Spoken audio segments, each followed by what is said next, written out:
नमस्कार, फिर हमारे दर्शकों का स्वागत है और मैं हूं आपके साथ कविता राणा। पड़ोसी मुल्क चीन के घर से निकला कोरोना वायरस भारत में अपनी जड़ें जमा चुका है। जंगल की आग की तरह फैले कोरोना वायरस का आतंक चरम पर है। 3 महीने से भी ज्यादा का वक्त हो चुका है, लेकिन हालातों में कोई बड़ा सुधार नहीं है। राहत बस इतनी है कि रिकवरी रेट में बढ़ोतरी हो रही है, लेकिन कोरोना की मार और लॉकडाउन के चलते पूरी दुनिया में आर्थिक संकट की बात हो रही है। 135 करोड़ आबादी वाले भारत की अर्थव्यवस्था डगमगाई हुई है, जो कि बीते कुछ सालों में भारत की अर्थव्यवस्था उभरी है। निवेश के नजरिए से भारत की मार्केट को देखा जाता है, इसलिए हर जगह सिर्फ यही बात हो रही है कि आने वाले वक्त में भारत की अर्थव्यवस्था मुनाफे में जाएगी या फिर नुकसान में रहेगी। इस बीच भारत की अर्थव्यवस्था को लेकर 2 अंतर्राष्ट्रीय एजेंसी ने गुड न्यूज दी है। वो क्या है, ये बताने से पहले देश की अर्थव्यवस्था को लेकर विश्व प्रसिद्ध सुदर्शन चक्र ज्योतिषाचार्य श्री सन बेत्रा अशोका जी का गणित क्या कहता है, जिनकी अभी तक ज्यादातर राजनीतिक भविष्यवाणियां सच साबित होती आई हैं, आखिरकार उनके मुख से निकली देववाणी में भारत के सितारे किस ओर इशारा कर रहे हैं।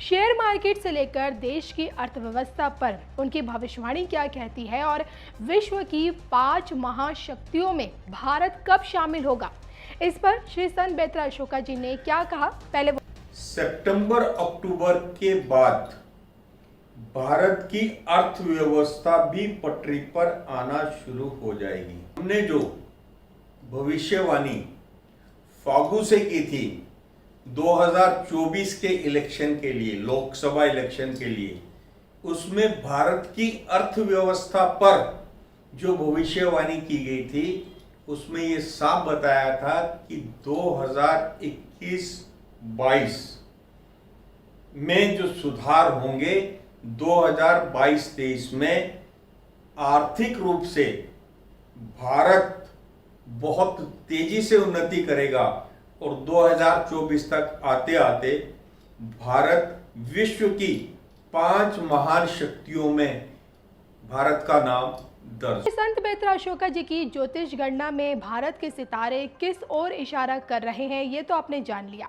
दूसरी तरफ अंतर्राष्ट्रीय एजेंसी एसक्यूपी और फिच ने भारतीय अर्थव्यवस्था को लेकर सकारात्मक संकेत दिए हैं।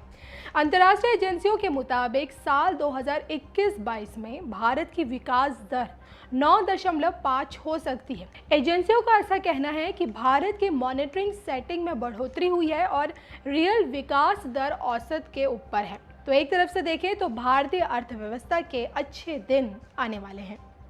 आईसीसी ने पूर्वी भारत और नॉर्थ ईस्ट के डेवलपमेंट में जो कंट्रीब्यूशन दिया है, विशेषकर वहां की मैन्युफैक्चरिंग यूनिट्स को, वह भी हिस्टोरिकल है। आईसीसी के लिए अपना योगदान देने वाले आप सभी को इन 95 वर्ष में जिन जिन महानुभावों ने योगदान दिया है, उस प्रत्येक महानुभाव का मैं अभिनंदन करता हूं। साथियों, आईसीसी ने 1925 में अपने गठन के बाद से आजादी की लड़ाई को देखा है, उस लड़ाई को जिया है। सरकारों से मुसीबतें भी झेली है, भीषण अकाल और अन्न संकटों को देखा है, विभाजन को देखा है। विभाजन की उस पीड़ा को आपने सहा है और भारत की ग्रोथ ट्रेजेक्टरी का भी आप हिस्सा रहे हैं। अब इस बार की एजीएम एक ऐसे समय में हो रही है जब हमारा देश मल्टीपल चैलेंजेस को चैलेंज कर रहा है। कोरोना वायरस से पूरी दुनिया लड़ रही है, भारत भी लड़ रहा है, लेकिन अन्य तरह के संकट भी निरंतर खड़े हो रहे हैं। कहीं फ्लड की चुनौती, कहीं लॉकस्ट, जो बंगाल में जिसको पोंगोपा कहते हैं, पोंगोपा का कहर, कहीं ओलावृष्टि, कहीं असम में ऑयल फील्ड में आग, कहीं लगातार छोटे छोटे अर्थक्वेक की खबरें। ये भी कम ही होता है कि पूर्वी और पश्चिम क्षेत्र में एक के बाद एक 2 साइक्लोन चुनौती बनकर के आए। ऐसे तमाम फ्रंट्स पर हम सभी एक साथ मिलकर के लड़ रहे हैं। कभी कभी समय भी हमें परखता है, समय भी हमारी कसौटी करता है, परीक्षा लेता है। कई बार अनेक कठिनाइयां, अनेक कसौटियां एक साथ आ जाती है, लेकिन हमने ये भी अनुभव किया है कि इस तरह की कसौटी में हमारा कर्तृत्व, हमारा कृतित्व उज्जवल भविष्य की गारंटी भी लेकर के आता है।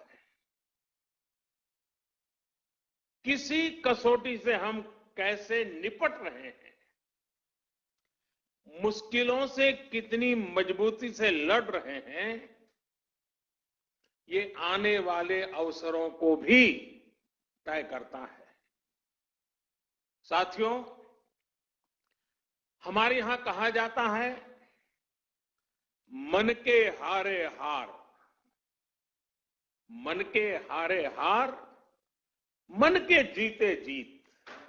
यानी हमारी संकल्प शक्ति, हमारी इच्छा शक्ति ही हमारा आगे का मार्ग तय करती है।